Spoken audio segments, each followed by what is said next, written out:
Hello，选到第一组的朋友们，大家好，我是蜜雅。我们今天呢，要一起来帮第一组的朋友看一下月老要把什么样子的恋人送到你们的身边哦，命中注定的恋人。好，首先呢，一样来帮第一组的朋友对应一下你们现在的一个能量哦。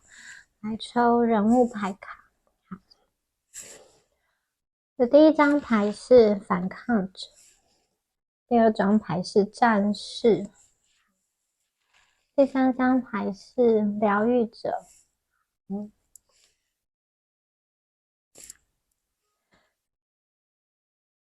这一组的朋友啊，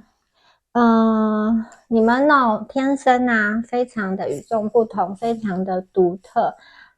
很可能过去在你的人生中的某一个领域，可能是你的学业、你的感情，你做出了一个跟别人与众不同的选择，可能你家人都希望你去做什么样子的工作，或者是说希望你依照某一条规划的路去走，可是呢你自己想要走自己一个独特的路，与众不同的路。还有一些朋友我看到的是，其实你们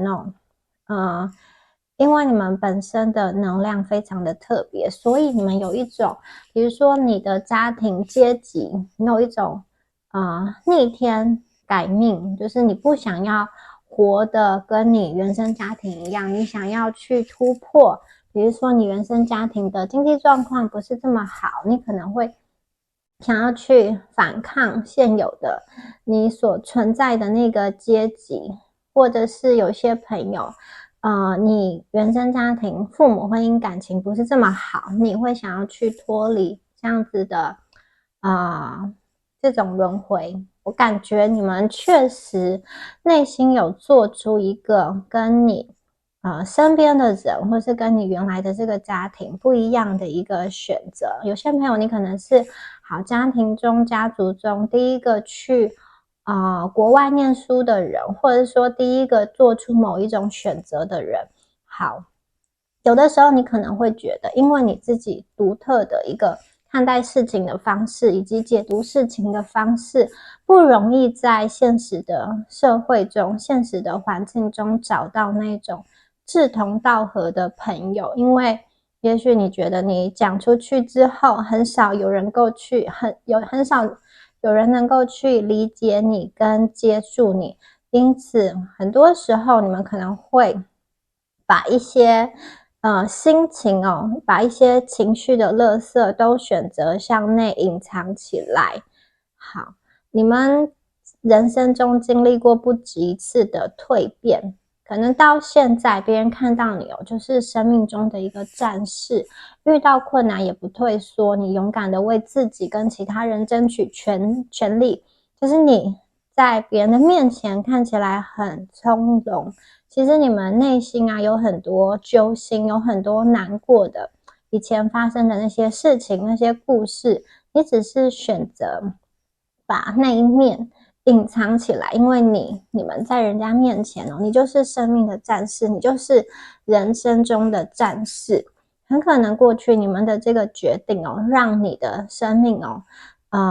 掀起了一些风暴，或者是说别人给你带来的风暴，你想要去逃脱，你想要去逃离，而这样子的反抗我觉得确确实实也让你去明白一些事情，让你看清楚好人世间的险恶，以及有谁是真的朋友，你可以怎么样子去寻求协助，让你去更现实更明白的去看这个世界。有的时候你也好像去懂这个反抗不见得是要明着来，就是有的时候你需要去用尽全力跟对方拼搏，但有的时候你可能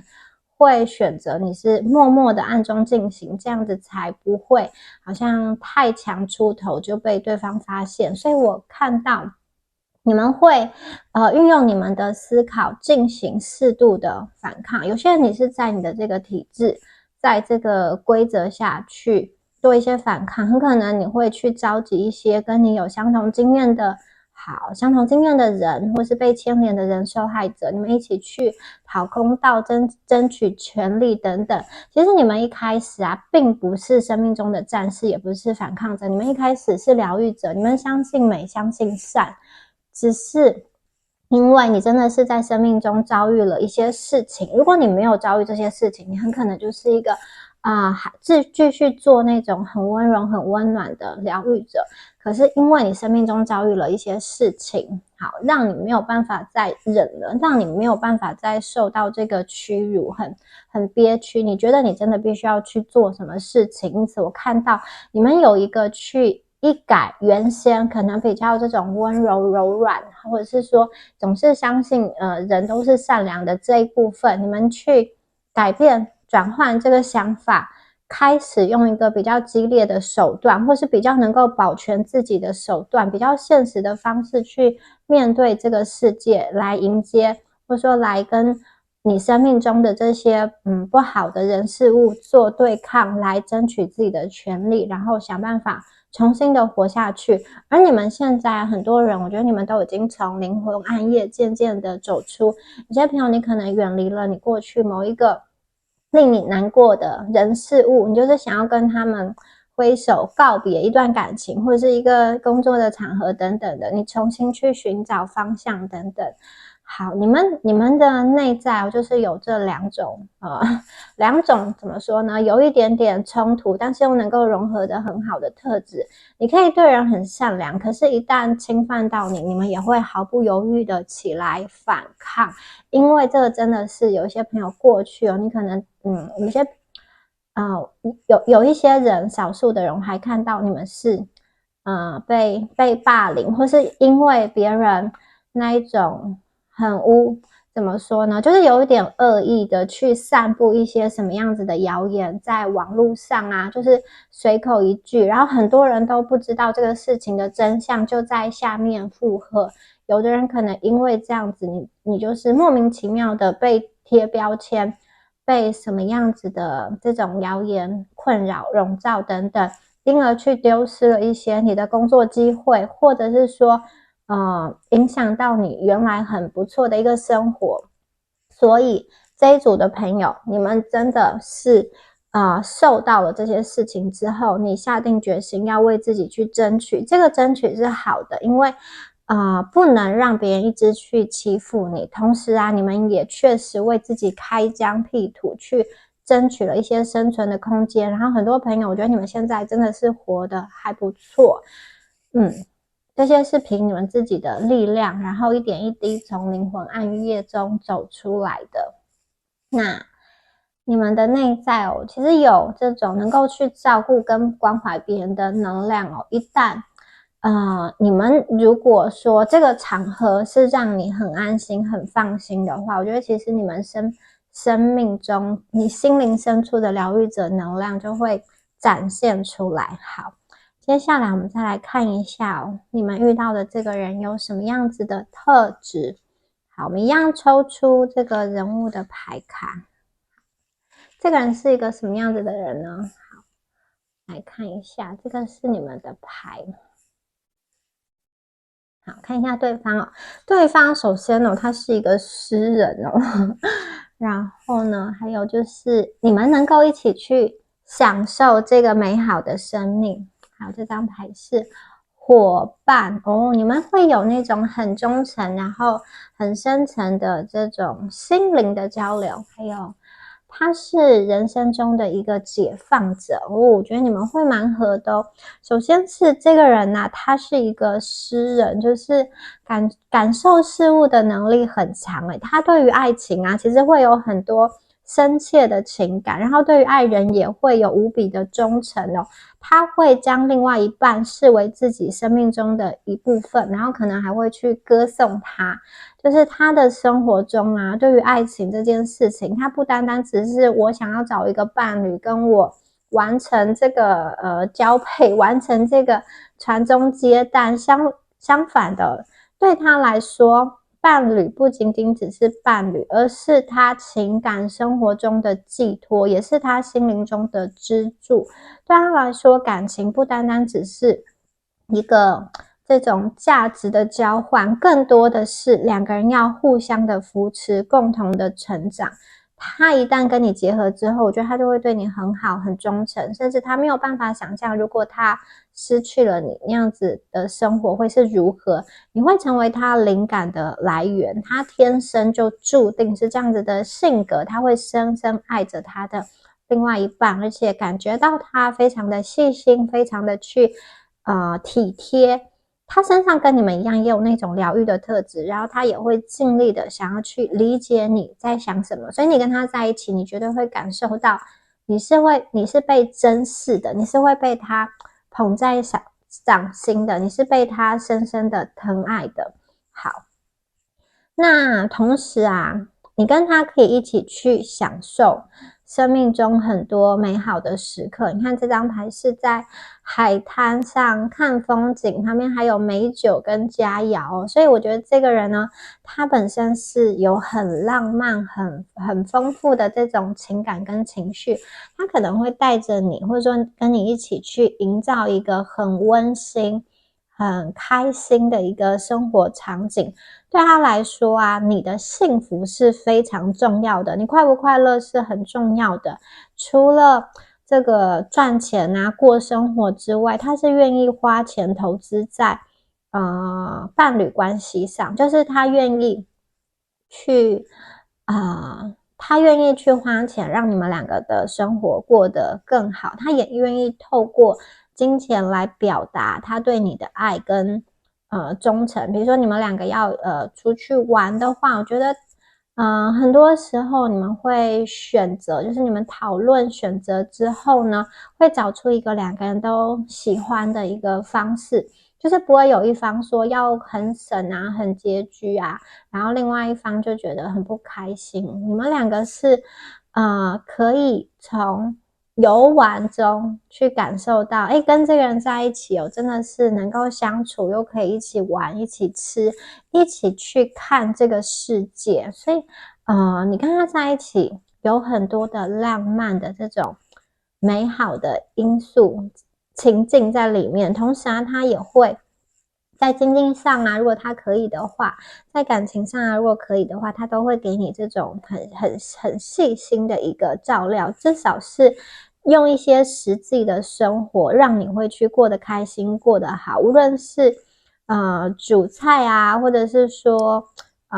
做一桌佳肴给你吃，或是把家里弄得很温馨、弄得很舒服，或是他去赚很多的金钱回来，对他来说，两个人在一起开心，两个人在一起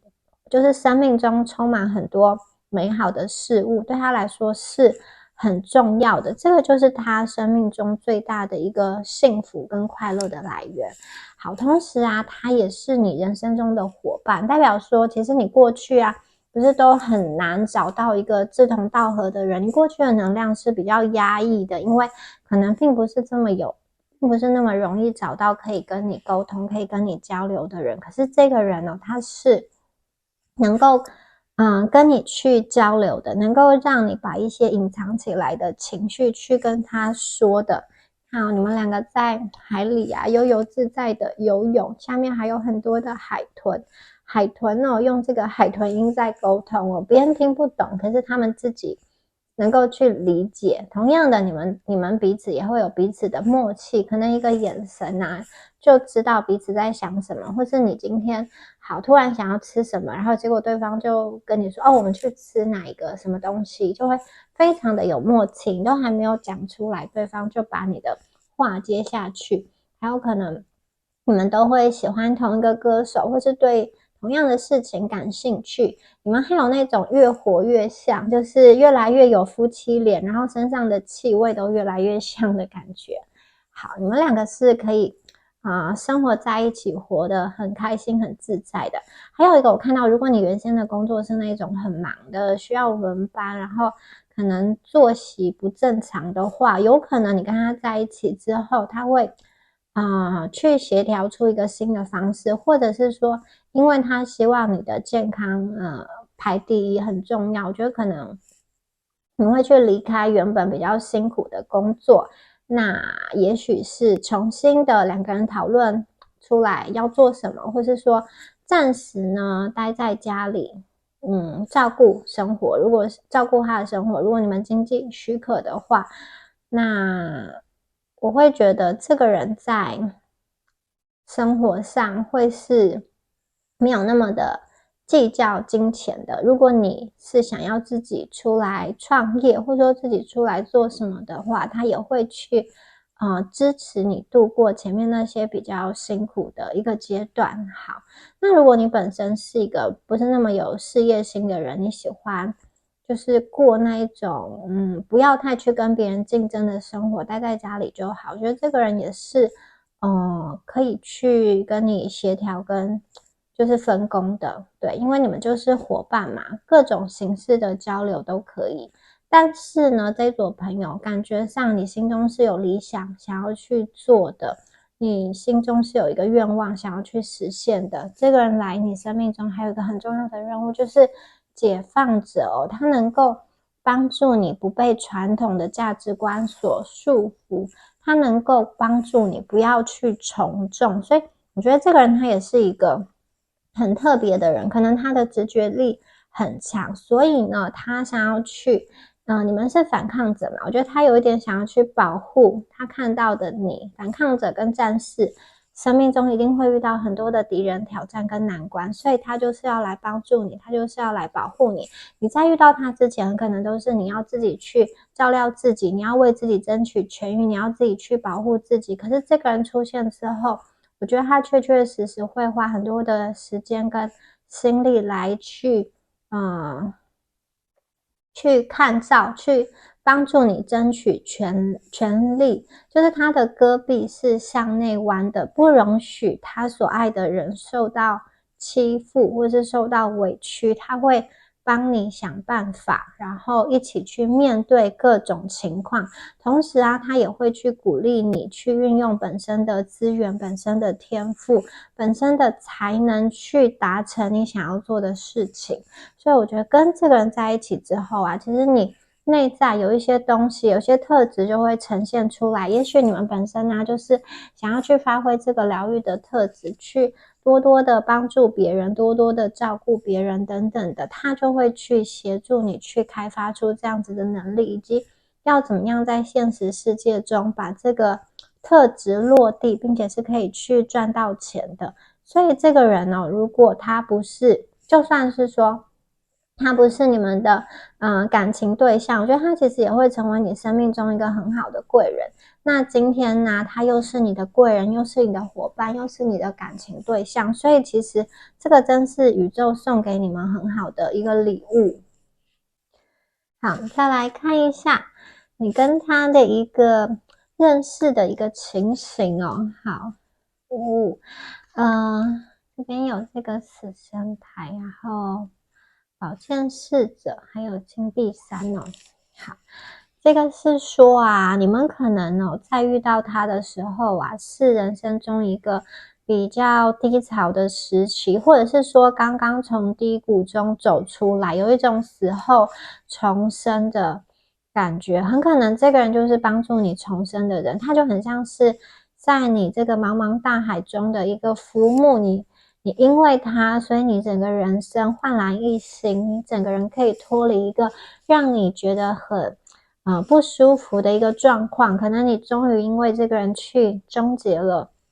一个感情关系，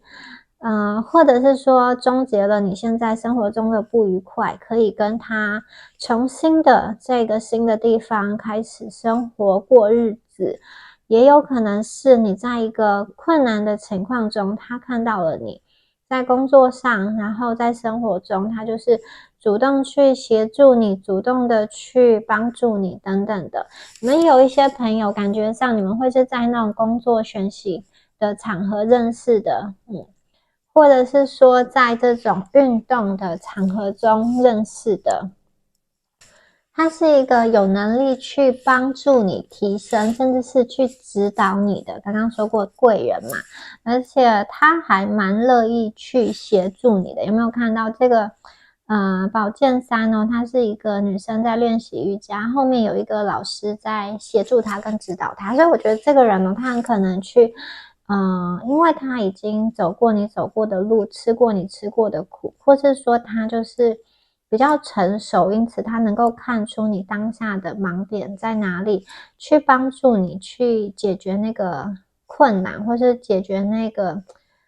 最重要的你卡顿的地方。而且啊，他看得出来你们本身是有才华，是有潜质的，他非常的欣赏你，因为他虽然能够去帮别人，他有这个能量，但他也不是谁都帮哦，因为有的时候你帮别人反而会去害到自己，有没有？但是他偏偏哦，他就是要去帮助你，就是要去协助你，因为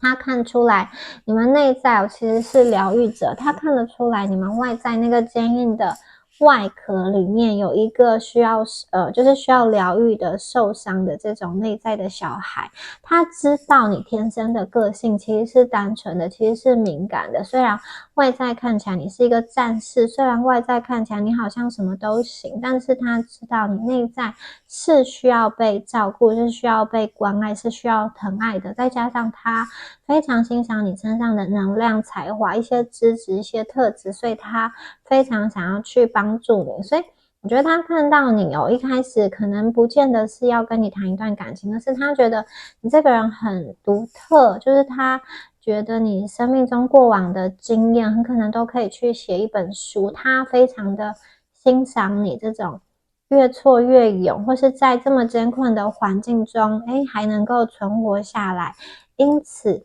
好，他真的是要来帮助你，在你的生命中来伸出援手，可能他是来解决你的像这个金币三财务上的危机，或者是说某一个思考点他告诉你之后你突然就是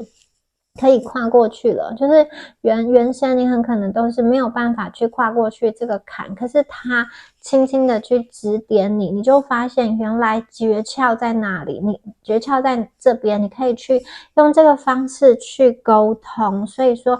这个人在你的生命中，我觉得他起了一个很重要的一个帮助，不单单只有在感情层面，在生活层面也是哦，因为你生命中的一些危机状况被解除了，很可能因为这个人哦，你跟你的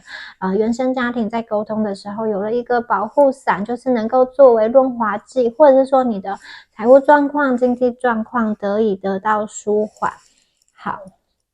这边是金币9，所以你们两个的感情啊，就像花朵一样，花朵越开越盛，越开越美，越开越多。所以刚刚说过，他对你的爱情，对你的感情是越来越深的，所以你们很可能最后就是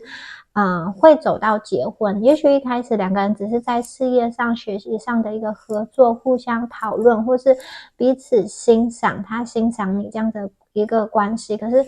没有想到最后就是走向结婚。因为我觉得他对你的这种爱也是不知不觉的在被激发出来，很可能他一开始就是只是想要因为欣赏你，想要去帮助你，没有想到他去了解你越多，跟你相处越多，就觉得相处起来很舒服，他很喜欢你，他想要跟你继续走下去，直到他内心深处对你的情感真的是没有办法再去隐瞒。我觉得很可能你们两个就要么就是自然而然的走在一起，或者是说他很可能就会去给你一些暗示，或是给你一些告白等等的。这个人给人的感觉就是如果是女生的话，我觉得她会有这种高雅很漂亮的一个气质。男生的话，我觉得他很绅士，穿西装是非常好看，穿西装打领带会非常有架势的，特别是他在穿一些正式的衣服，然后经过梳妆打扮之后，绝对是焕然一新，有明星气质的。好，接下来再看一下下面的牌哦。这个感情还会给你们带来什么样子的能量呢？它会给你带来很大的改变哦。好，这个改变是什么呢？留着奶与蜜之地哦。好，接下来他是你的灵魂伴侣。好，来看一下哦。他出现在你的生命中真的会给你带来一个很大的改变。刚刚说过嘛，他会把你看成是他生命中很珍贵、很珍惜的东西。你们有可能两个人结合之后啊，会好像一起去做出一个判断，也许是新的居住地，两个人要住在哪里，或者说其中有一个人的这种环境要有所变迁。那在这样子的改变中啊，你看这边有一个塔哦，然后他会把你放在这个塔中，精心的呵护。就是虽然外在的环境有一些改变，有一些变动，或者说有一些人是在耳语的，但是对他来说，他不想要这些外在的声音让你受到伤害，或是让你的心情受到影响。所以呢，很多东西我觉得他都会帮你去阻挡掉，就是他不会把一些很烦心的事情拿来烦你。你们可以在就是彼此建立的这个塔中哦，感情的这个基础上往前走。所以外在即使有风，即使有变化，但是最后呢，你们都会走到这个流着奶与蜜之地。所以就是说，过去啊，你们很可能是在统治者在那种压迫下的环境生活着。你们可以因为这个人的到来，你脱离了原先那个受困的环境，以及你自己本身也是战士，也是反抗者。你们去找到属于自己的路，自立门户，最后去找到属于你们的丰饶的乐土。看到这边有彩虹，享不尽的牛奶跟蜂蜜。所以跟这个人在一起之后，刚刚说过嘛，就真的不是只有爱情，还有生活跟物质上都有很大的一个提升，你们会过得很滋润、很舒服、很滋养。这边还出现了彩虹，他是对你非常的愿意奉献，非常的愿意付出的。他也不会因为说因为一些这种自尊心的关系，就会去好像一定要去展现说谁比较强，谁比较这种要去掌握那种发言权。我觉得不是哦，他不是那种说有一种情况是大男人大女人，就是他只能去听他说的话，其他东西没有办法协商。这个人虽然能力很好，可是你们是可以在情感生活中平等对待，再加上他又非常愿意奉献，也有可能他是在工作在公司中是一个比较强悍的形象，或是比较这种严肃的形象。可是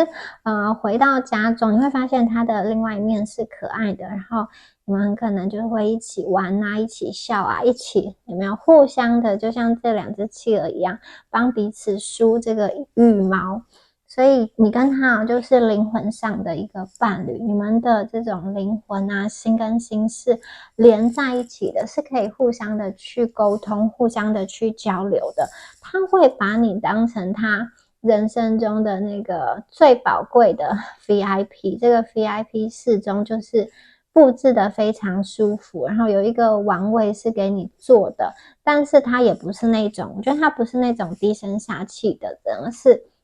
他愿意宠爱你，但是他同时不会好像是这种有一种叫什么奴吗？就是什么这种妻奴或是什么就是把自己看得很低，然后把对方看成是国王。我觉得他的这种宠爱是建立在他疼爱你，有一种我想要照顾你，我疼爱你，因为我很有能力，因为我会照顾人嘛，因为我就是想要去奉献，想要去付出的感觉。所以看起来他真的是对你有很深很深的暗恋，这种恋爱的这种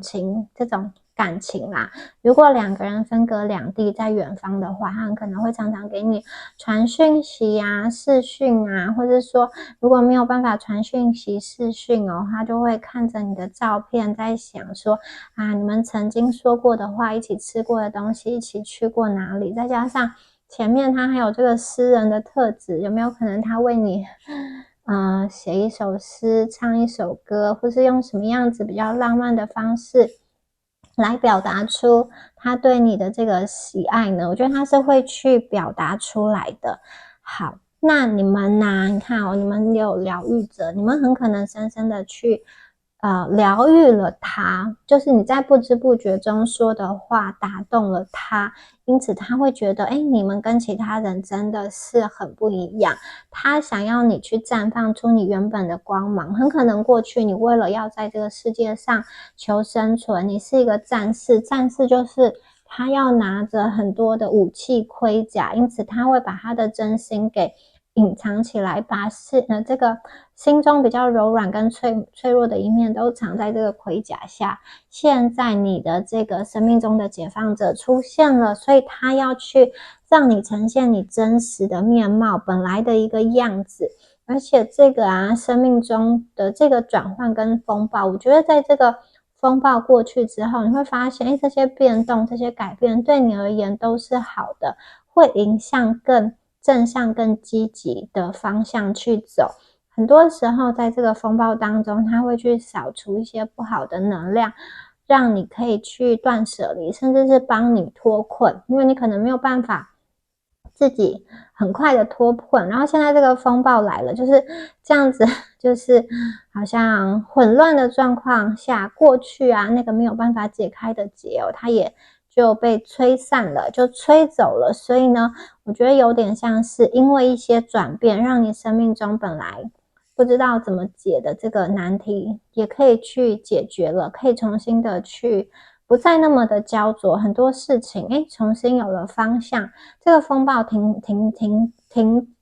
住，就是风暴停止之后阳光重新浮现，所以你看到原来我生命中还有新的选择，新的方向。好，接下来我们再来看一下这个人呢，他有什么话想要对你们说。好，首先就是你们要去更打开，更敞开你自己因为这个就是一个你可以去创造出一个新的这种友谊，然后也可以去吸引到这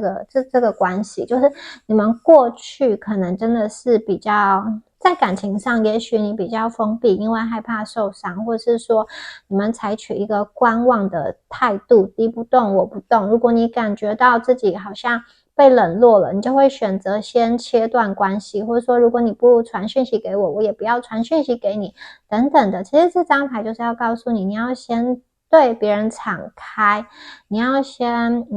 不要这么把心墙筑得这么高，因为别人可能会不理解你到底在想什么。很可能你会觉得说我已经有主动了，但是对他来说，你的主动很可能就是你的主动太过被动，就是你觉得你已经鼓起最大的勇气，可是对方看起来好像就只是一个很平淡的一个问候，所以他还以为你对他没有意思。有些朋友我看到真的是这样，你在感情上是比较被动的，你会把这个心意隐藏得很深，所以对方会不明白你在想什么。好，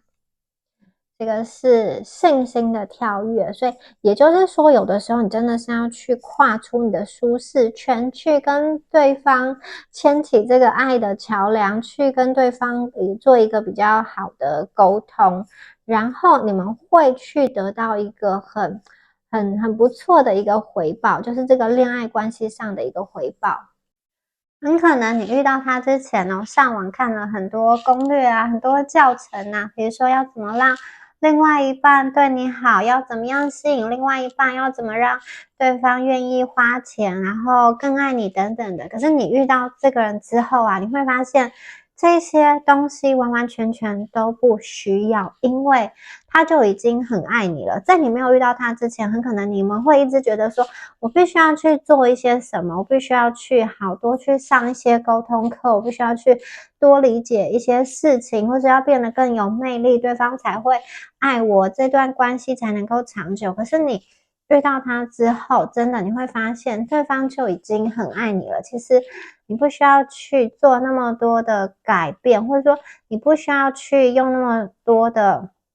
手段套路或是心机的方式来引诱他勾引他，其实真的都不需要。只要你对他有信心，对自己有信心，其实这段感情是可以得到一个很好的一个回报的。你们的心要打开，好，重新的去定位你自己的思想就是有些朋友你要注意，你跟宇宙在呼唤的这个念头是什么？是恐惧的，是害怕的，还是你真正的想要去吸引的这一段关系呢？你心中的这个念头啊是非常重要的，所以呢，大家要抱着期待的心情来去吸引这一段关系，这个也是对方想要跟你说的耶。我觉得他不希望你的生命是活在一种担忧跟害怕，比如说我年纪到了会不会有另外，就是会不会还能够遇到爱我的人，或者说我单身这么久了，会不会总是好像都没有适合的缘分，或者是各种这种因缘际会等等的，他会要你去相信，而不是害怕。有些人即使你自己条件很好，可是总是说好像爱你的你不爱他，然后你喜欢的又阴错阳差没有办法对上。所以我觉得这个人真的要告诉你说，你要带着开心跟期待过生活，而不是要觉得自己很没有魅力，很不好，不要带着害怕去过生活，这是他想要跟你说的。好，不同的路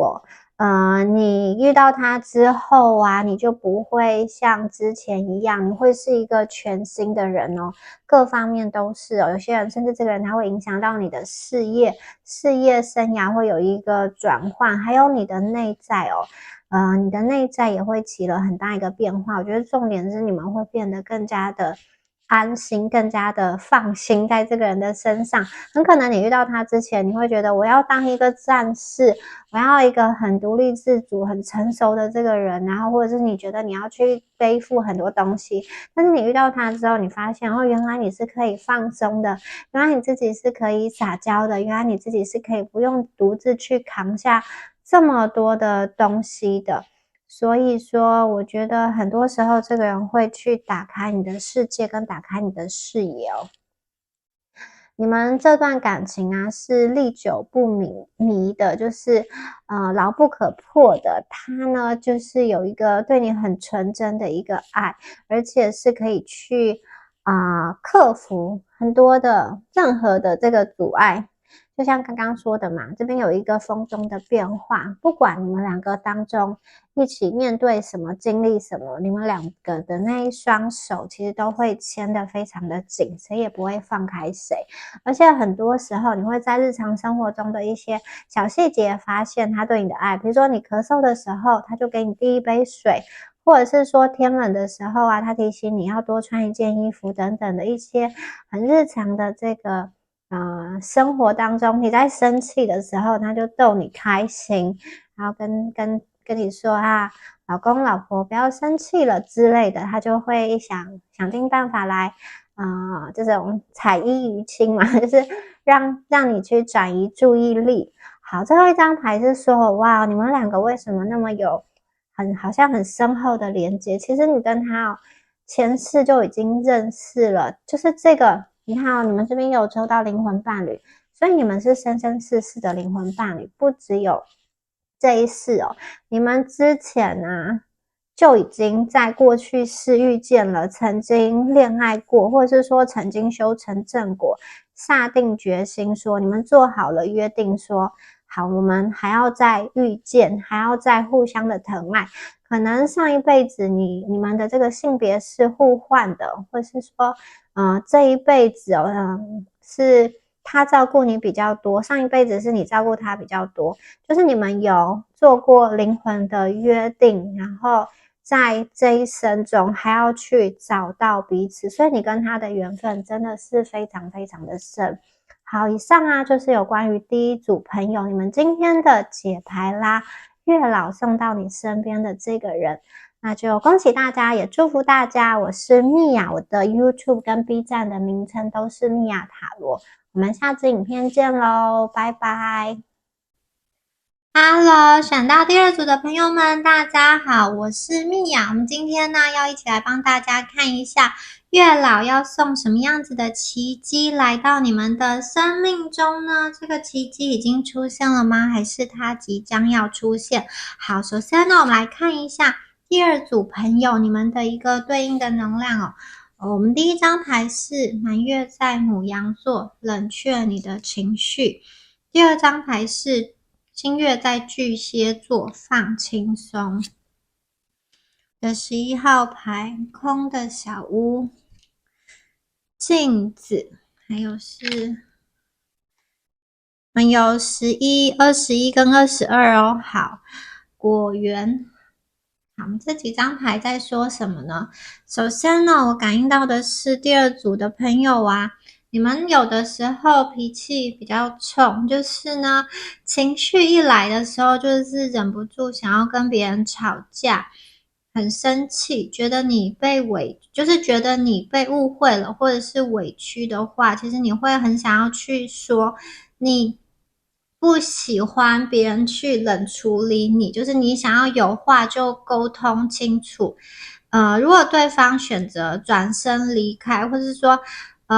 就是不接你电话，你会非常非常的生气，没有办法去接受，甚至会想要一直去打电话，一定要找到这个人为止。那这一组的朋友，如果在职场上，在你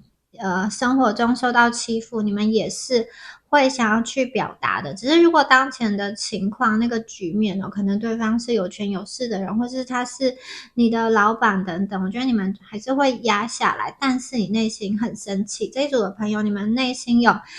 比较情绪化、比较冲的那一面，火爆的情绪是有的。然后感觉上你们对于爱你一旦喜欢上一个人，就会爱得很深，爱得很努力，爱得很用力。你可能想说，我就是想要去为了这段感情，为了我的幸福努力一次，尽可能的我能够做什么，我都尽力的去做。所以很容易在一段感情中奉献很多，牺牲很多，而且有的时候你们这种奉献跟牺牲啊，是你自己想要去做的，对方不一定觉得他需要或是想要，很可能就是你认为你可以做什么就去做，但也许对方他不一定接受，或说不一定会去感激你们。有些朋友你们是那一种可能分开了，跟这个人分手了之后，还是会去想着他，一直到你们的理性回来了之后，可能过了好多年，你才发现我当初为什么会这么着迷，这么执着在一个人身上？现在想起来，他好像也没有真的这么值得我去投入那么多，或是现在想起来就觉得，对方其实也不是一个这么好的对象，怎么当初就是看不明白呢？所以你们很可能真的就是过了好多年之后，才发现自己当初那个爱得很深的、爱得很用力的那个样子，其实是有一点点傻的。然后这张牌11号牌，它是空的小屋，它代表说这一组的朋友，我觉得你们过去在感情中承受了很多这种求而没有得，就是很努力去付出，但是走到最后，走到森林的尽头，却发现这个小屋是空的，原来这个感情走到最后，它是一个谎言，它是没有办法到达你想要去的一个地方的。所以呢，我觉得你们因为经历了这些痛苦，你们可能目前这个状况就是你想要自己对自己好就好，你自己宠爱自己就好，你就是对于感情没有那么多的期待了。你内心深处当然还是期待有一个人可以真心的疼爱你，可是你也会怕，所以你们有一点点又想要爱，又会去害怕，你不知道那个人究竟会不会出现的不确定感。有的时候你们会对于别人来说，你们有一点傲娇，或者说有一点不好搞，有一点难搞。其实这个是你们的保护色，是你们的伪装，因为你害怕别人知道你的弱点，你害怕别人把你完完全全的看穿，完完全全的掌握。那这边有一个这个破掉的这个镜子你们过去很可能真的是经历了一些事情，那个事情不管是原生家庭给你带来的一个裂痕，或是说感情上给你带来的一个裂痕你会有一阵子你可能觉得你永远也好不了，永远也走不出来，那个黑洞好像你不知道要拿什么去弥补，甚至有些朋友你很可能在感情中，在生活中特别容易被那种有故事的人所吸引，就是他有一些感情的经验，或者是说他身上带着伤的，有些朋友你就是容易被这样子的人吸引。也有可能是你不知道为什么你每一次都会陷入同样的这种感情模式，比如说被骗啊，被小三啊，或是开高走低，一开始很好，但最后就是怪怪的等等的。你不知道为什么总是爱上相同特质的人，或是总是在感情中会出现类似的情节，你们的心有一些地方就是有碎裂，但是你还不知道要怎么弥补，但你们看到了，我觉得你们应该有看到自己内心的这个伤痕跟这个洞，你也知道，你们应该知道这个伤痕是从何而来的。好，下一张牌是这个果园哦，会出现这一张牌，我觉得你们本身的条件不错，所以呢，其实你会喜欢的，会欣赏的，我觉得也不是一个普通的人，也不是一个简单的人，很可能对方颜值很不错，很可爱，或者是很爽朗、很幽默、很吸引你，就是对方身上有一个特质，会吸引你，自然而然也会去吸引其他人。你们喜欢的人很可能过去是那种条件很好，然后你跟他在一起，你就觉得特别有面子，因为对方带出去，别人都会很羡慕的那一种。你们可能特别容易被这样子的对象所吸引，也许对方是经济实力很好，超级大方，或者是说，他头脑非常非常的聪明，好像很困难的问题对他来说都可以很轻松的解决。那这一组的朋友啊，过去很可能就是这样子条件很好的对象，让你很着迷。好，以上啊就是你们能量对应的部分哦。那接下来我们就要来帮第二组看一下属于你们的爱情奇迹哦。月老要给你们什么样子的对象呢？好，第一张牌就是忠诚的心哦。好，35号、50号没有地方像家一样，还有2号牌。我们的羊，52号牌这个修补哦。这几张牌在说什么呢？好，第一张牌啊是出现的猫头鹰哦，猫头鹰是非常忠诚的鸟类哦，一生只会跟一个伴侣在一起，他们非常的忠诚，而且至死不渝。同时，猫头鹰也是很有智慧的鸟类，他们的听觉还有他们的这个视觉是非常的敏锐的，所以呢，这个人，你遇到的这个人，他的直觉力很强。第一个就是他很忠诚，他对你绝对不会有隐瞒，很坦白，不会去欺骗你。他是可以跟你相伴一生，他是会去疼爱你的，没有欺骗。然后他的直觉力很强，意思是说，我觉得他能够去体察到你的情绪，他能够去明白说为什么你现在不高兴了，为什么你会对这件事情特别的有情绪，他能够去知道，甚至他可能还没有听你说过曾经你发生过什么事情，因此你现在对类似的事情有这样的情绪，他可能还没有听过，他就知道哦，应该是你过去有经验什么，所以你才会对这件事情那么有反应，因为你们遇到的这个人哦，他是一个直觉很敏锐的人，而且他跟你在一起的时候，你会觉得非常有归属感，你会觉得你就像回到家一样。大家回到家是什么？脱鞋子，很放松，很可能翘脚在看电视。所以呢，好，你遇到他的时候，你就是很开心，很放松。你们以前真的是在感情中很用力、很努力，但是造化弄人，就是很多的这种错过或是过错吧。而今天呢，你遇到的这个人哦，他不再是会跟你错过，然后你们当中也不会有很激烈的争吵的能量，因为可能如果你们个性比较硬，过去如果又碰到一个脾气比你更倔的、更硬的，那就是吵翻天，或者说一个人吵输了之后就很生气。就是爱得很痛苦的一个能量，又想要爱，又想要互相比较。有些朋友，因为你们前面的牌会让我觉得，你们可能过去在感情中也有一些不成熟的情绪，就是想要跟对方赌气，想要用一些爱情的难题来考对方，测试对方到底爱不爱我，会去做一些事情啊，先封锁对方啊，看对方有什么反应，让他着急等等的。就是有些朋友，你们的情况确实是因为自己不成熟而失去了一段本来可以发展的感情。好，那今天呢，我觉得这个新的对象，你们就是不再需要去测试了，或是你不大需要去担心他到底爱不爱你了。他就是让你回家，他就是让你有归属感。如果你们以前是那种脾气比较冲的话，今天你遇到他之后，你们就会从那个狮子变成小绵羊，你们的心就是看到他就融化了。本来很刚硬的，看到他就很柔软。你们也不大会去争吵，因为他会去让你，他会去逗你开心，他会去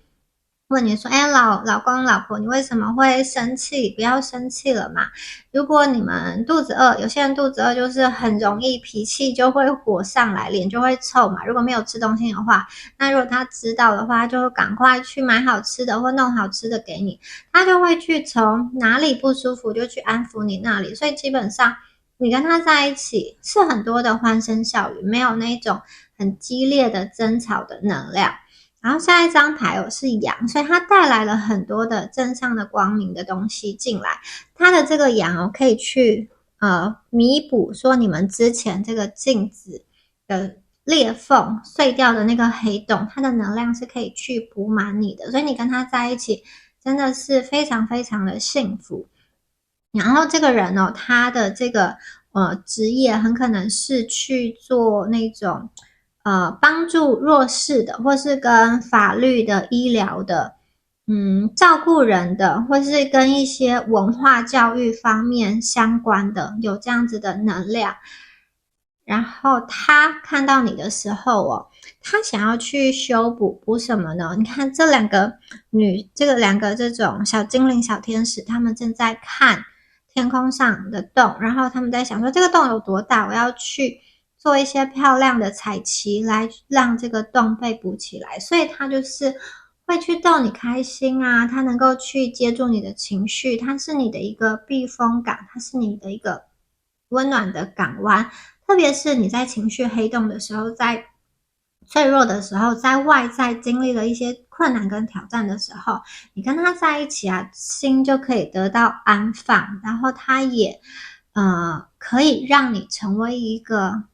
我觉得是内在更温暖也更坚强的人。这个人呢，不管他的岁数是如何，我觉得他是有一个老灵魂的，他能够去读懂很多别人不明白的事情，特别是在你的情绪这一方面，他真的是一个蛮保护你的人，他非常的温和，但是一旦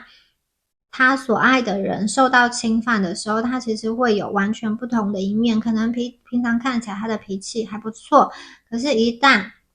他所爱的人，他的家人受到欺负的时候你会看到这个人他是不会去退让，不会去退缩的，他是会非常勇敢的站出来，甚至你会被他吓到，因为他很坚强跟坚决的要保护、要守护他最爱的人事物，他对你有非常多宠爱跟宠溺的一个能量。好，我们接下来再看到下面的牌你们的感情基本上是非常的纯净，非常的透明的。其实你是可以被这个人看穿跟看透的。你们当中就是没有太多的隐瞒你们当中是彼此是可以去跟彼此说心里最深层的那个秘密的。所以这样子的感情我觉得非常的纯粹，然后也没有太多的功利的那种判断在里面。他为什么要跟你在一起他因为喜欢你啊，他因为想要疼爱你啊，所以他就跟你在一起了。你们可以谈一场很公开很透明的感情，不用担心说你需要用什么样子的套路等等的。然后你们两个在一起应该会去完成一个属于你们的共同的目标。有的人可能是你们想要一起存钱，有的人是希望买房子，有的人可能是想要去环游世界，有的人可能是要去爬百岳等等的。而且这张牌它有出现3只野狼，所以呢，很可能是你跟他日后结合起来的那个家庭你们会就是带着你们的小孩，或是带着你们的家人一起去完成这件事情你们除了日常在过生活之外你们还有一个远大的理想目标，或是一个梦想。有些人也许是想要去国外生活等等的，你们两个会一起去完成。有些人可能是你想要去创业等等。好，下一张牌是受伤，这个野狼的脚到陷阱，不小心踩到陷阱就受伤了，所以这个人有一个解救的能量。可能过去你们在感情中受伤了，然后那个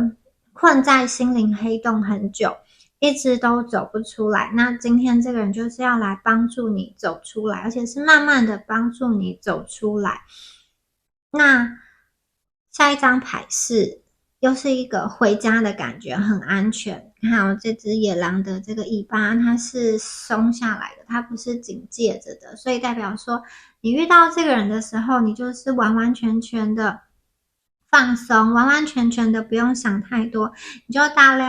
咧咧的，就是你原本是怎样就怎样。你吃饭的时候想怎么吃，然后不用去装小鸟胃，或是你就是可以去展现出自己最真实的样子，因为他就是喜欢真实的你。你们的这一段感情是可以自然而然的去开展。过去你很可能觉得感情要很努力，要很用力，去上了很多的课，或者是说遇到问题的时候就想要去求神问卜，想说要怎么解决。可是遇到这个人的时候你们的感情真的是自然而然的开展，没有那么多坑坑碰碰，没有那么多的挑战。有的时候挑战除了外在的挑战，还有那种就是彼此给彼此的一个挑战。那你们是不会有那种彼此的那种测试的，因为你跟他的这个方式我觉得是很舒服的。没有那种排斥感，也没有那个强迫感，就是不知不觉中两个人就是很自然的发展，很自然的认识，很自然的坠入到这样子的一个情感，是一个细水长流的。它的能量非常的温柔柔软暖暖的，然后很愿意为所爱的人去付出。你可以在他的身边好好的做自己。好，下面那张牌是这种荒野中孤独的一匹狼，这个代表他内心最深处的呼唤。这个人他内心其实也是有一点点孤独的，他想要自由，他心底有一个最深处的地方是不容许别人去侵犯的。可能他在外有很多的朋友，酒肉朋友可以跟他吃吃喝喝，或者是在他的环境当中是有很多人要去跟他互动的。可是对于他来说呢，我觉得他心里有一块净土，是不是这么容易被别人触碰的？你今天看到他那么平和，那么佛系，或者说对很多事情都不会生气，不会计较，其实这个也是他去转变过去，经历过去蜕变之后才得来今天的样子。因为他可能也在他的人生中受过伤，吃过亏，他去看淡了很多事情，他也去明白说有些事情就只能说是命运。所以对于感情呢，他也没有那么的强求。如果他喜欢的，他会去争取，但如果对方对他没有意思，他可能就不会再执着，因为他想要找的就是三观相符，也是相爱的人。所以如果你们喜欢他，一定要给他一个回应，因为他在感情中是不会死缠烂打的，他是希望这是一个双向奔赴的一个感情那他为什么喜欢你呢？我觉得他看到你们美丽的内心跟坚强独特的一个灵魂他看到你们经历了那么多事情之后，还能够活得那么美好，那么有勇气的在活着，那么坚强的在活着。不管你现在已经蜕变成蝴蝶，还是你还是在毛毛虫的阶段，或是你现在是在这个蛹的阶段，在这个茧的阶段，其实对他来说呀，他都看到了你们为了生活的那个努力跟奋斗。那些杀不死你的，使你变得更加的坚强，更加的美丽，更加的强大。他欣赏你的生命力跟韧性。所以呢，这个人哦，他欣赏你不是没有原因的。我觉得他看到你灵魂深处最真实的那个样子。好，那接下来呢，我们再来看一下还有什么的能量。哦，这张牌哦，有点在打坐入定了，所以你跟他在一起的时候啊，其实你们的心真的会变得很沉静、很平静诶。可能你们之前哦那个火爆的脾气，或是比较情绪起伏大的原因，是因为哦，你觉得这个世界上确实有很多人是不那么公平，然后你必须要去为自己发声，你必须要为自己去争取，你要为自己说一些话，或是你想要为自己解释。等等的，但是你今天遇到的这个人呢，我觉得你们不用去解释，不用去争辩什么，你们有那种一起灵修，一起好像让身心灵都很安定，也许你们会一起去做瑜伽，然后一起进行什么样子的修炼，或者是说讨论一些比较深度的有关于宗教或是人生方面的一个话题，你们很可能会进行这些深度的心灵的交流，然后呢，去获得一个道理、一个想法、一个面对生活的态度。因此，你遇到他之后啊，对很多事情不再这么的敏感，这么的有反应，不会别人说什么话你就觉得被侵犯了，甚至也慢慢的慢慢的变成很多的事情都不能够再去影响你，因为你光是跟这个人在一起的时候就得到很大的满足，你不想要花其他的精神啊、心力啊去关注无谓的纷争或无谓的一些事情，你们会在一起好好的去享受生活。好，我们下一张牌是中乐透，这个幸运哦，幸运有包含了，比如说呢，就是这个人的天降好运，以及另外一种是他的这个幸运哦，我觉得更多的是来自于他的过去的人生历练，他去思考，他去观察而得来的一些点子。比如说呢，因为他过去有接触到财务方面投资相关的知识，因此啊，新的机会浮现了的时候，他就能够去抓住，他就能够去明白说，我做这个有可能会成功。所以呢，外人看起来好像他走狗屎运，就是非常的幸运哦，捡到黄金。其实呢，这个是因为第一个他直觉力很强嘛，他脑中就是有这样子的点子，然后他也愿意去开放式的接收很多的资讯，他是一个心胸开阔，然后也愿意接受不同文化思想观念的人，所以呢，我觉得这无形之中也给他带来了很多的新的启发，因为他的思想非常的开明，非常的不会很保守、很拘泥，他是可以去看一看这个世界不同的观点，以及会接受这个时代的这个新的潮流等等的。他也会运用他赚来的钱，或者是他得到的这笔奖金去提升你们的生活质量跟生活品质，所以你跟他在一起是可以去享受生活的。好，下一张牌。下一张牌哦，是永恒的爱，所以刚刚说过，这个人是可以跟你相伴一生的，他可以去看见你身上的优点，甚至你觉得都不是优点的地方，他都可以去夸奖你任何的小地方、小细节。可能你有时候任性，他觉得这个很可爱，或者是说他就说好吧，我拿你没有办法，就是会让着你等等的。你也看见他的这个美好。我觉得你要不是之前经历了那些破碎的感情经验，或者是说没有结果的爱情，你很可能不见得会去欣赏他。因为我说过，这个人哦，他是一个心比较定、比较沉静，有的时候比较佛系的人，他并不喜欢出风头。虽然他的能力很强，但他没有一定要去争第一。很可能你们过去很容易被那种花言巧语，或者是说就是比较容易长得很好看，或是某方面特别突出的人去吸引。而这个人呢，我觉得他是有实力，但是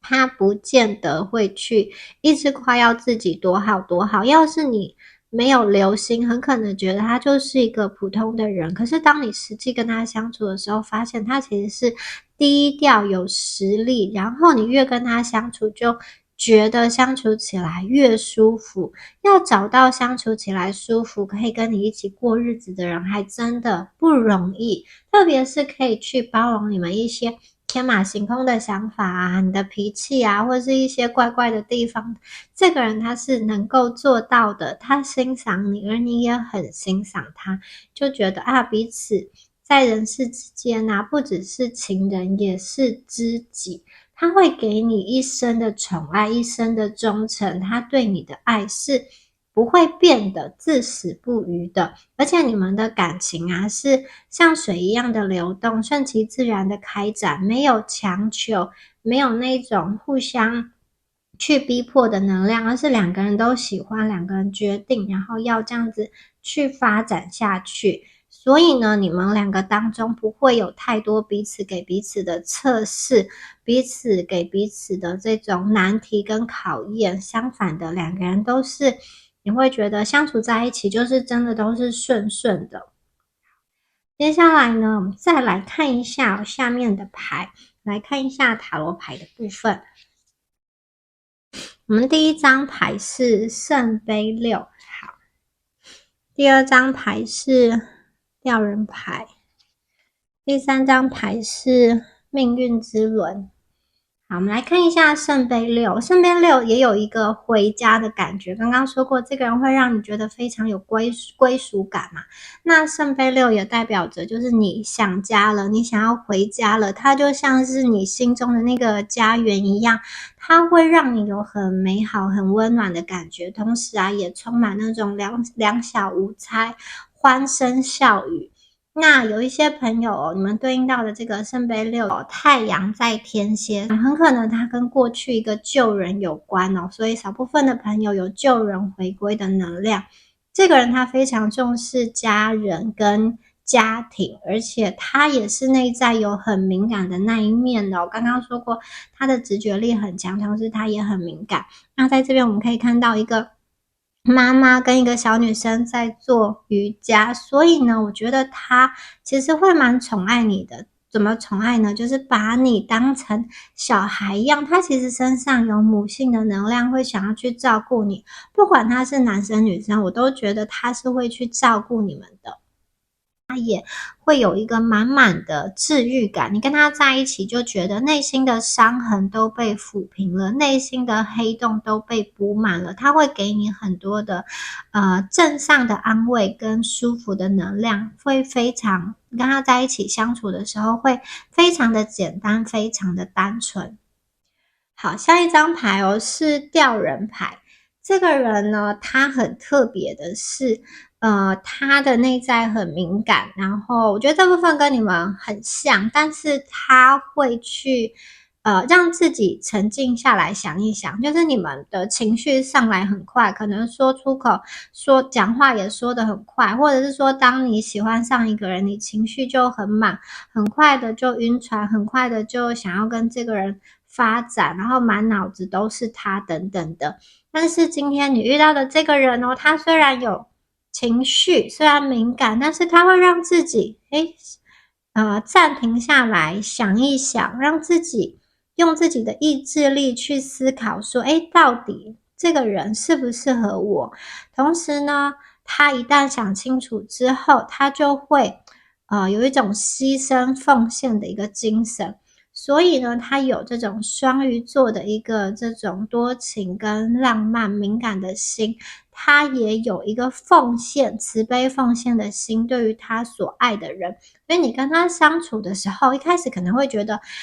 进展的好像没有很快，他好像没有很猛烈的在示好示爱，或是给你很热情的一个回应。其实呢，我觉得他是慢慢来的，观察的，然后初期会再看的。那一旦呢，他真的确认是你们走在一起之后，他就会给你完完全全的奉献跟完完全全的爱。同时啊，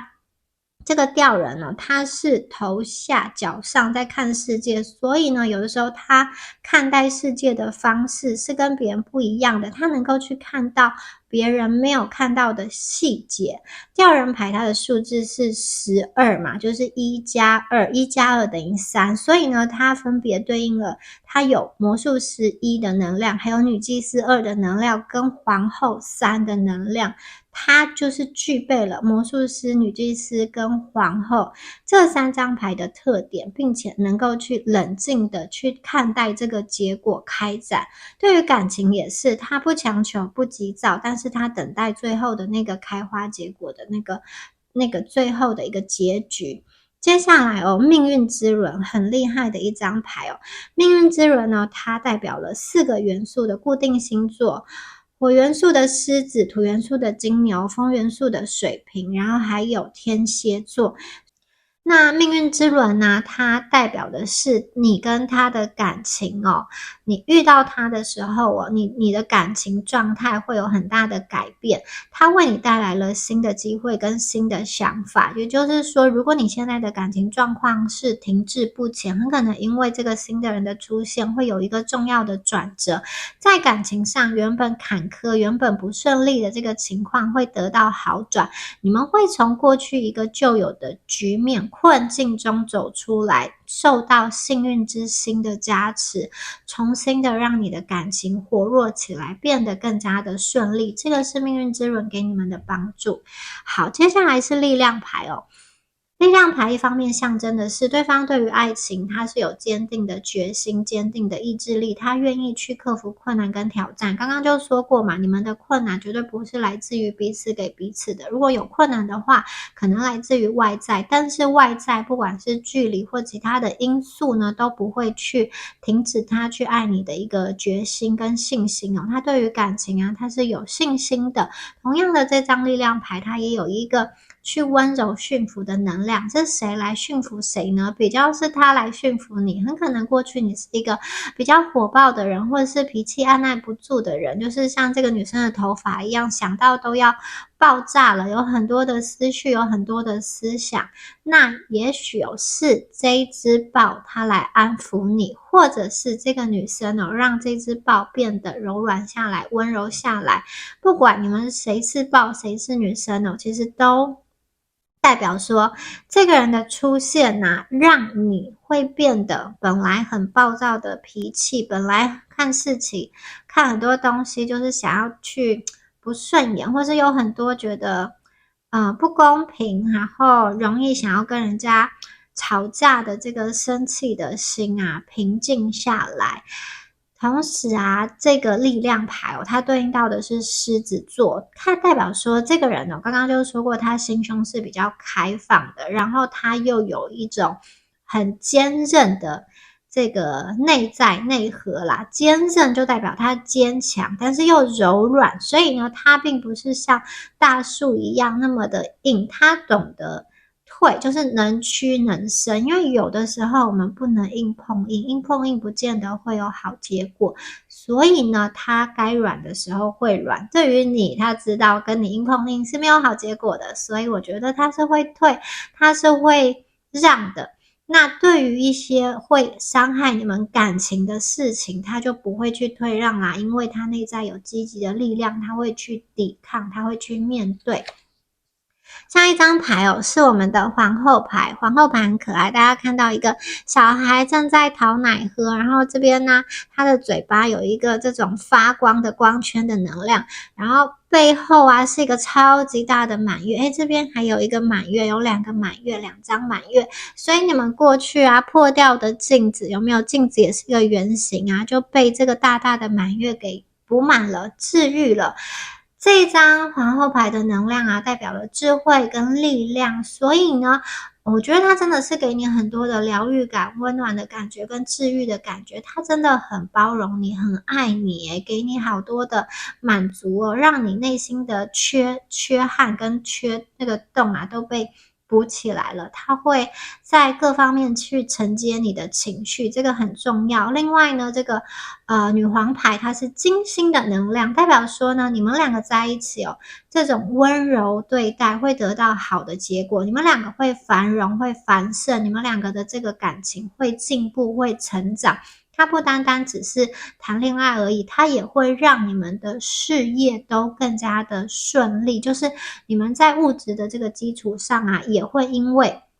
感情顺利，在物质在这个事业上会变得更加的丰收丰盛。那这个人的内在哦，他非常的宽容，有包容力，特别是对你哦，对你们很温柔。而且呢，某一方面，有些你遇到这个人真的是有才华哦，有艺术天分，或者是说，他内在哦，就是能够说一些你觉得很聪明，或者是分析事情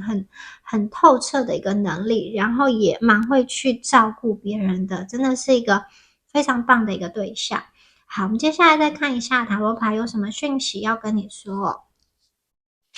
第一张牌是要喜欢你自己的阴影，你们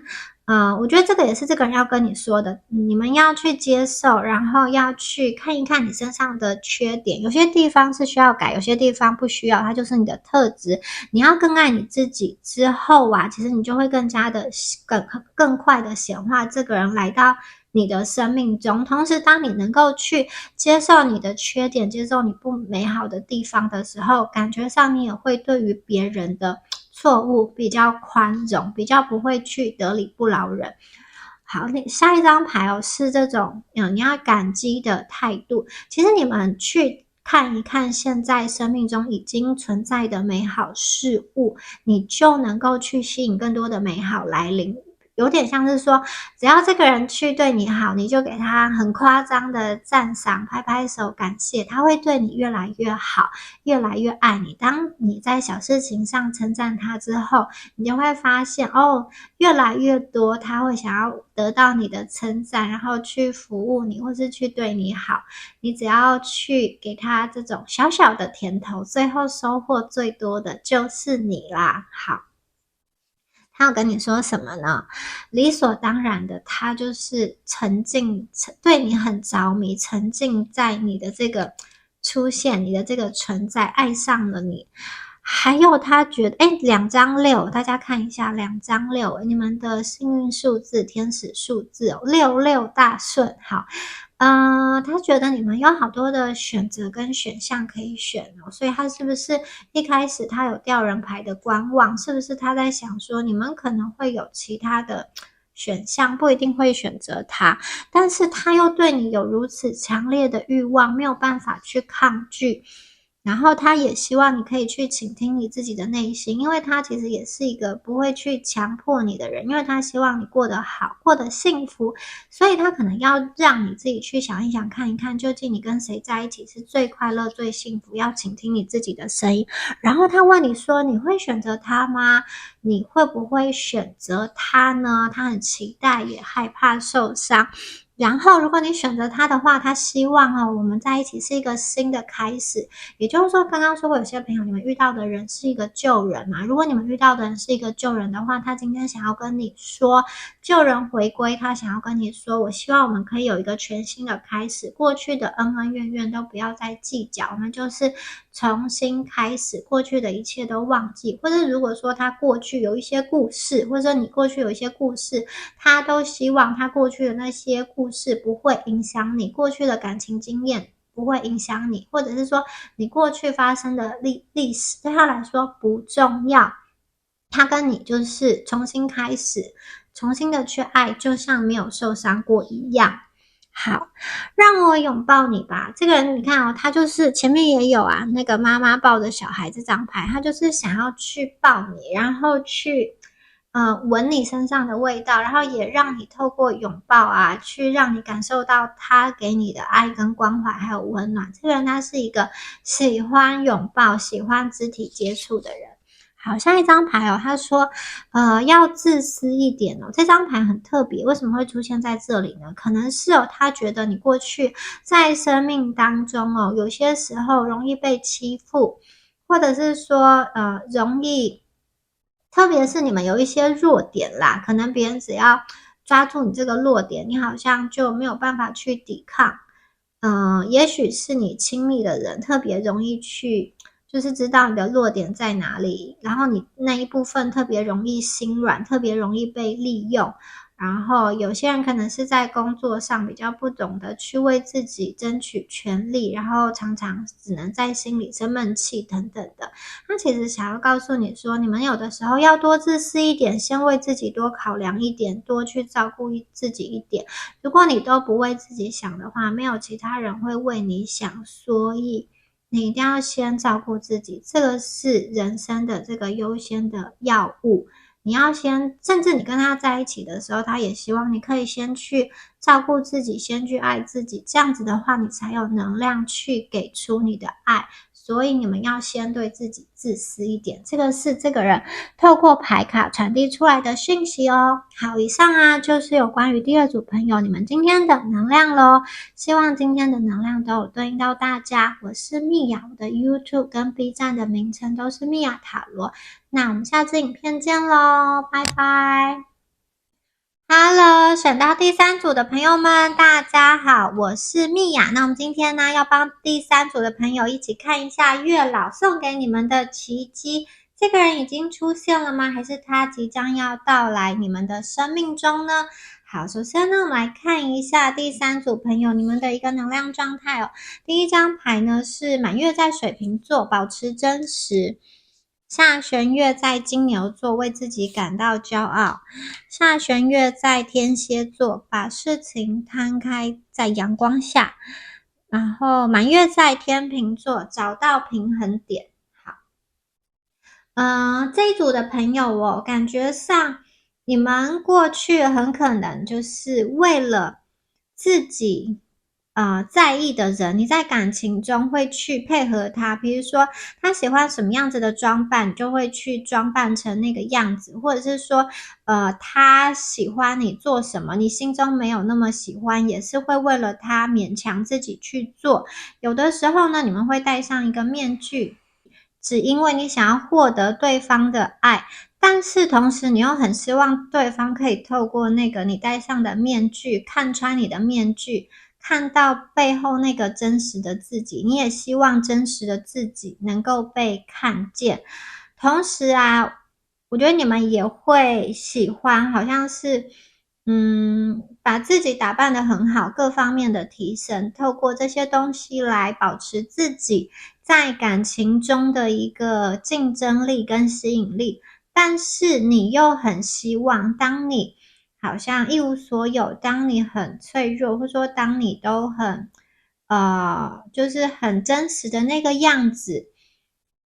你可以被喜欢，就是撇去那一些外表，撇去那一些才华，撇去那些你用来掩盖自己的那一些东西，你希望的是，如果有一天你什么都没有了，回归到最真实、最简单的自己，对方还是会爱你。你们想要的就是这一种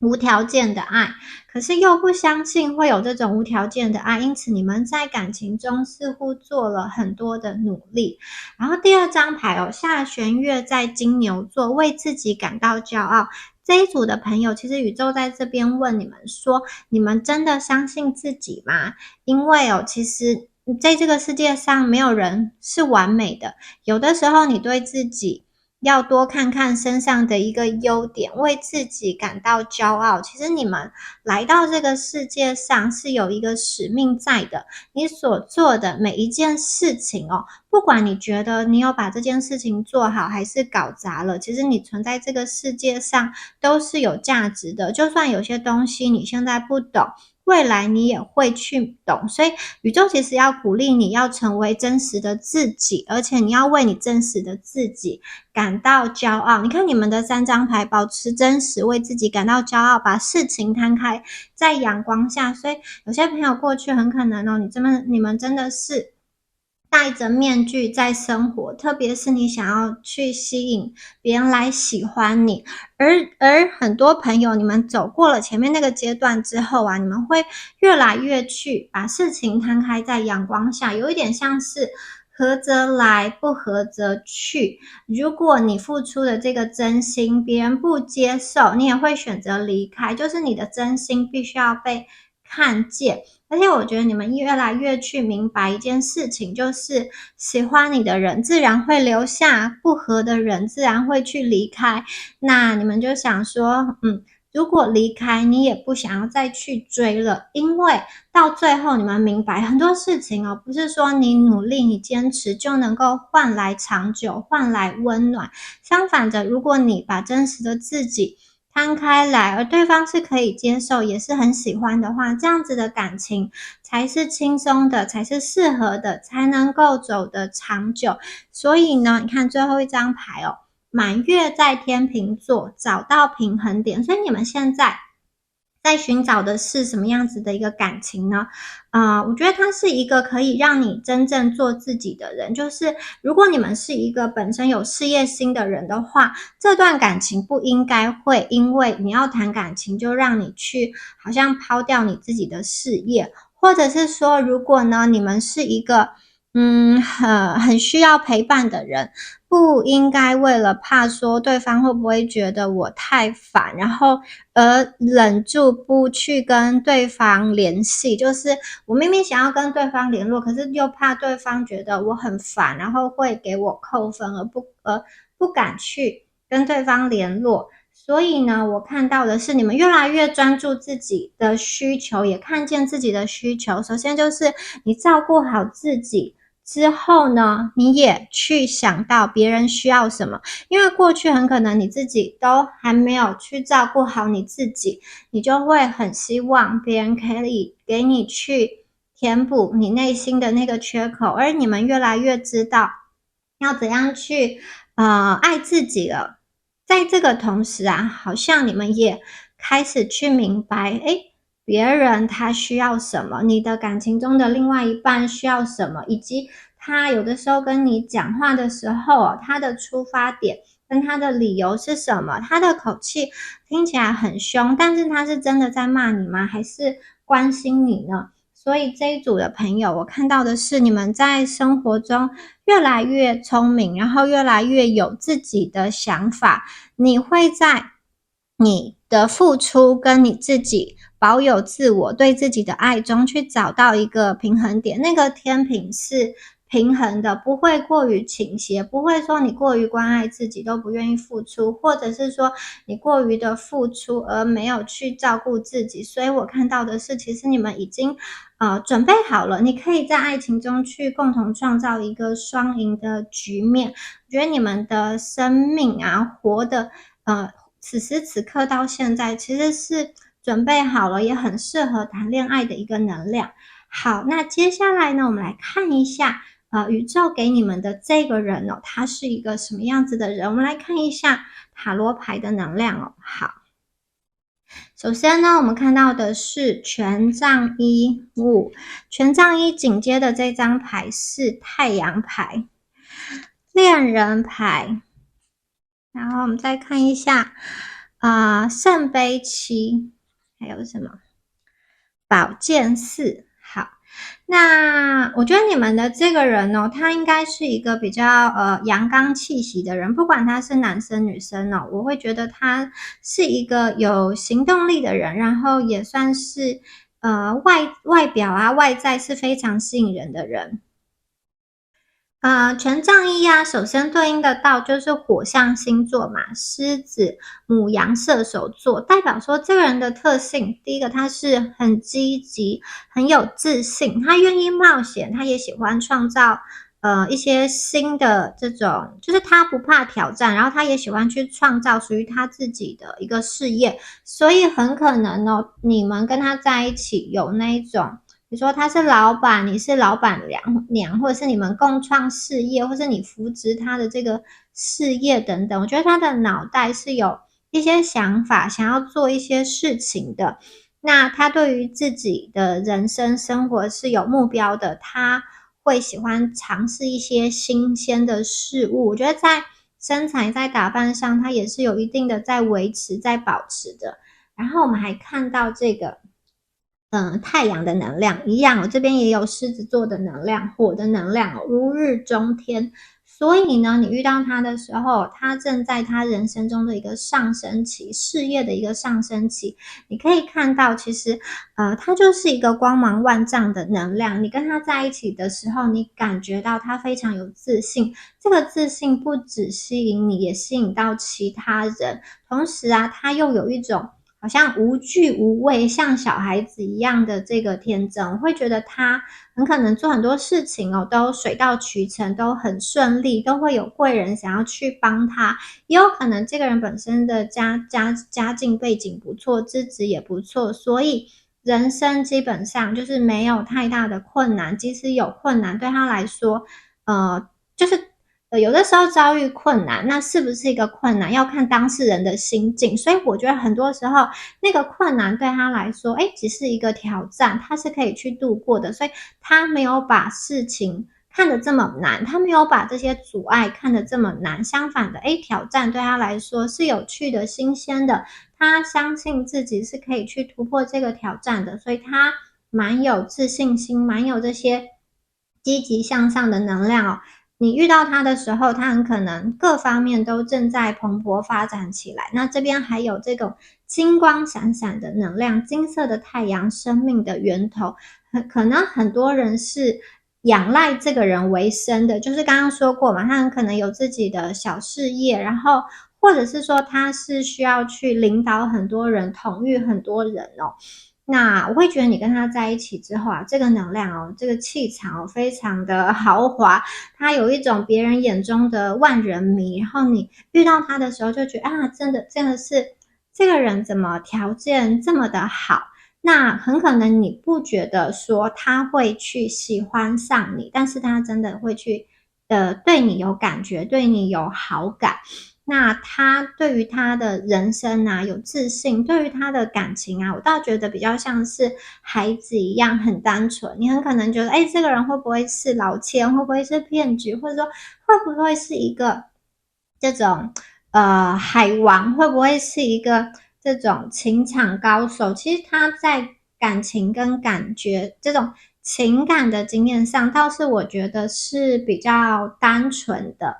好。然后我们的下一张牌哦是恋人牌，你看这两个人在做双人瑜伽，然后亲吻，所以你跟他真的是有强烈的吸引力哦。你们两个的恋爱有自己的一个步调，特别是在这种快速变迁的时代，我觉得你们谈的恋爱是很细致的，然后彼此对彼此的爱很浓，你们都非常愿意去珍惜彼此。这个并不是一个速食的爱情。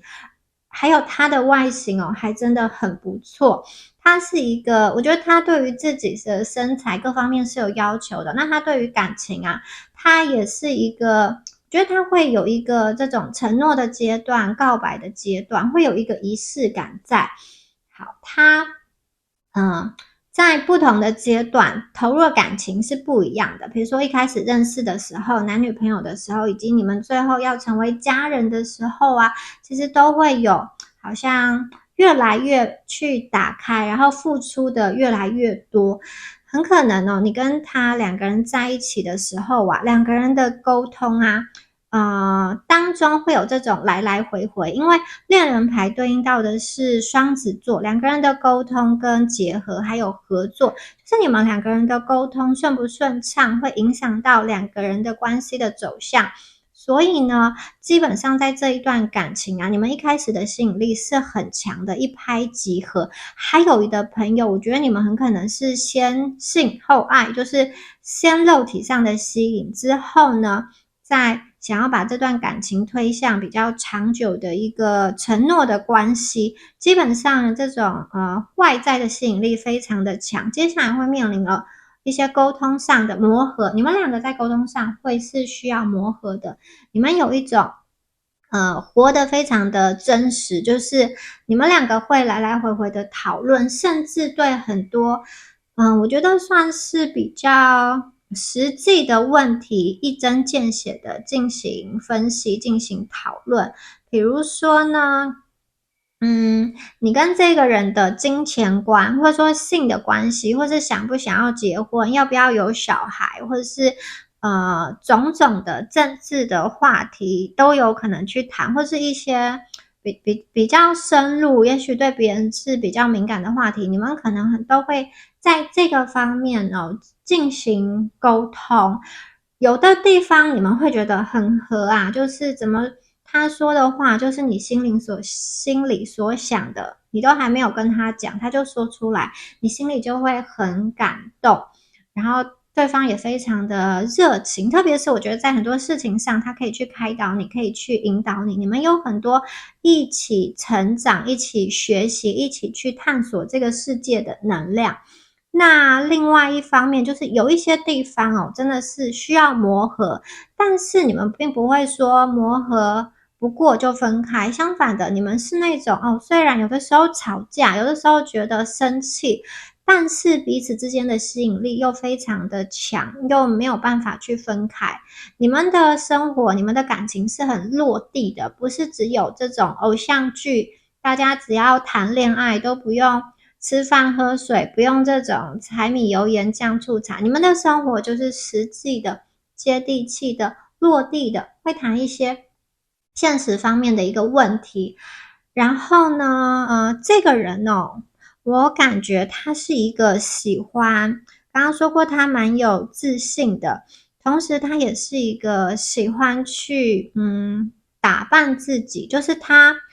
身上有什么优点，有什么好的地方，他会想要去让别人看见，就是他的好处，他的优点是什么，他会去把它显现出来。你们看这边太阳牌有太阳，然后恋人牌也有这个太阳跟月亮，所以你们就是阴阳调和，融合得很好。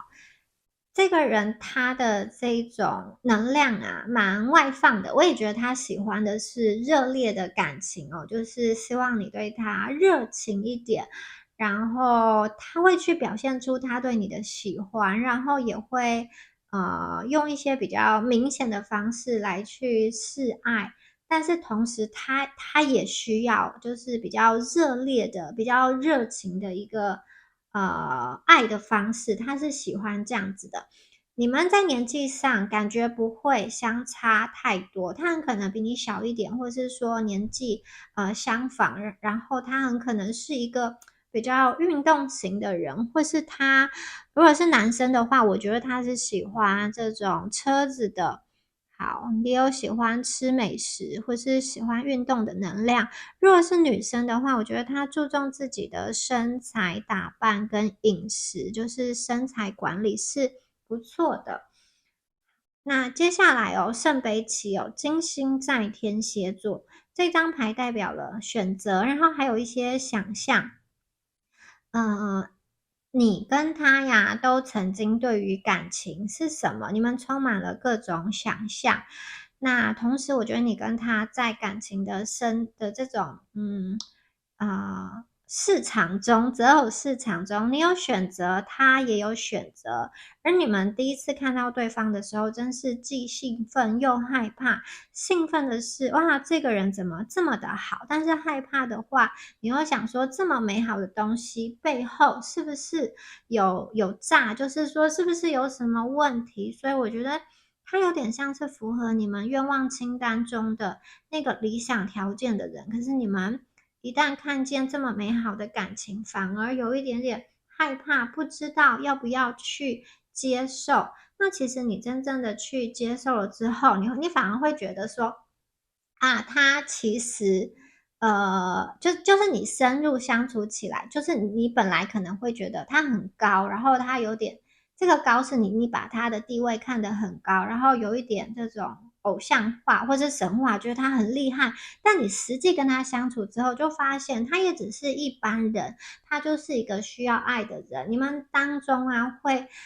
有各种的这种，前面有说过沟通讨论嘛。你们遇到问题啊，也是跟一般情侣一样，会吵架，会闹矛盾啊，然后又会和好啊，因为你们最后还是想要走在一起，然后当中也有这种又爱又恨的能量，甚至经过吵架、经过整理、经过休息之后，你们更加的发现其实是没有办法去放开彼此的手，那所以最后就必须妥协，最后就必须各退一步。很可能你们两个都是脾气比较硬的人，但是好愿意为了对方各退一步。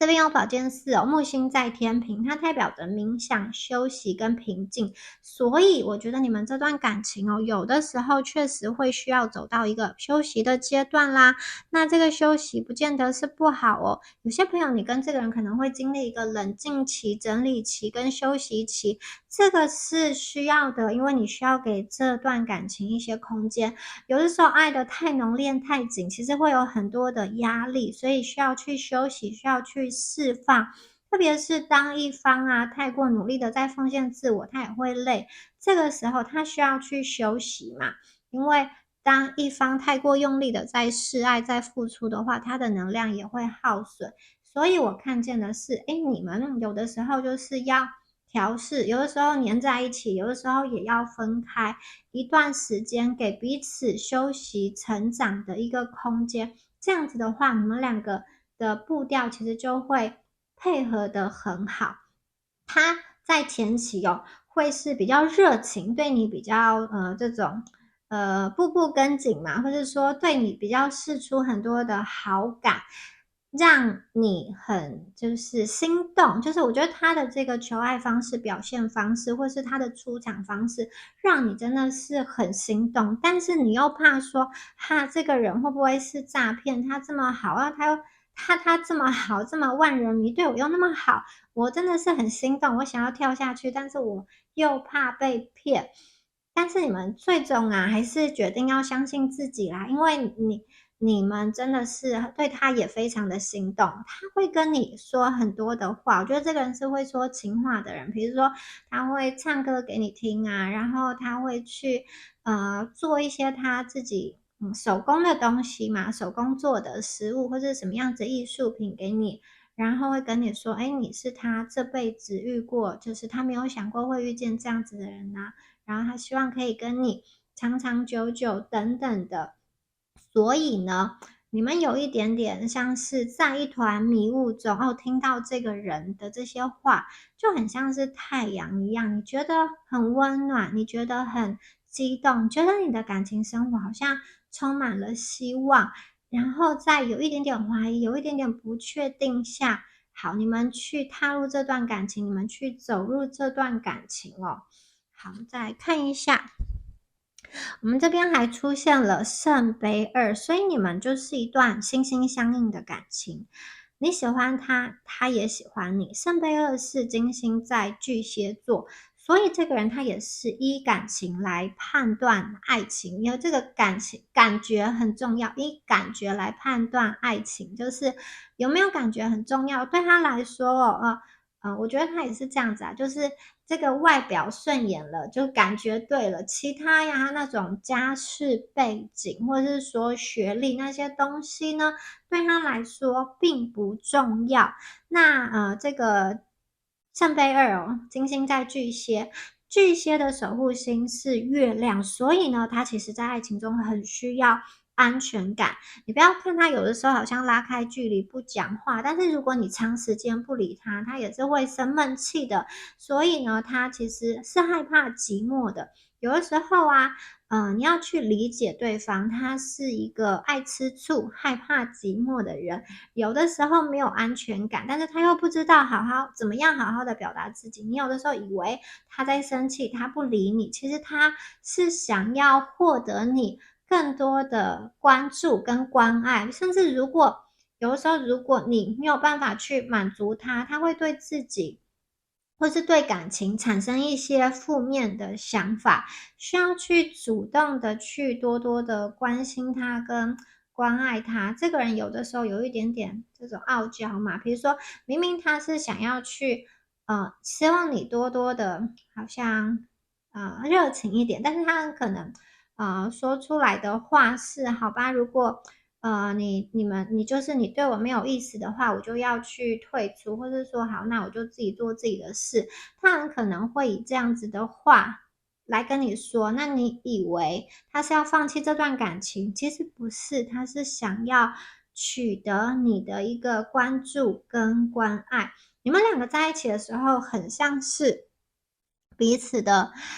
一面镜子嘛。你看月亮，月亮照映的是人自己内心深处最隐微的一些想法。有的时候呢，你在他的身上看见你的特质，而他也在你身上看见他的一些特质。有些特质是你羡慕他的地方，但其实这个是你内在也在发光的，你内在也是有这样子的能量跟力量的。有些时候在感情关系中，你看到的是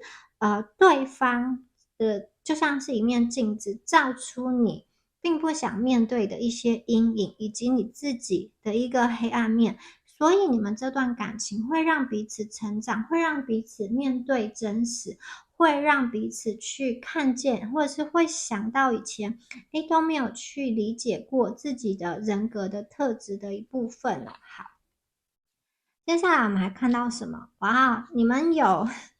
房地产的能量诶，就是这个人很可能就是一个有车有房的人呐。你遇到他的时候，基本上我觉得在物质方面是不用担心，就算他现在没有，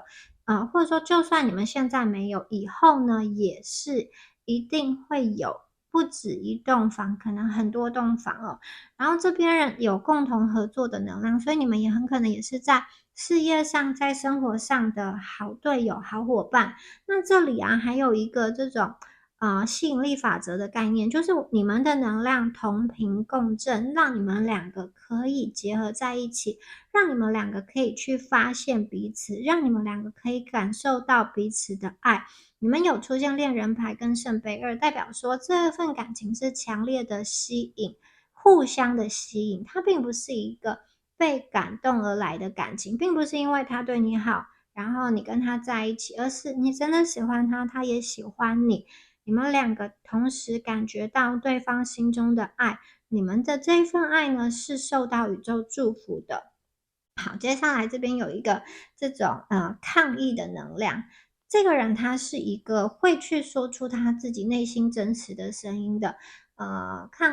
抗议这些他觉得不公平的事，他会是为弱势发声，也会为自己发言跟发声的。就是他，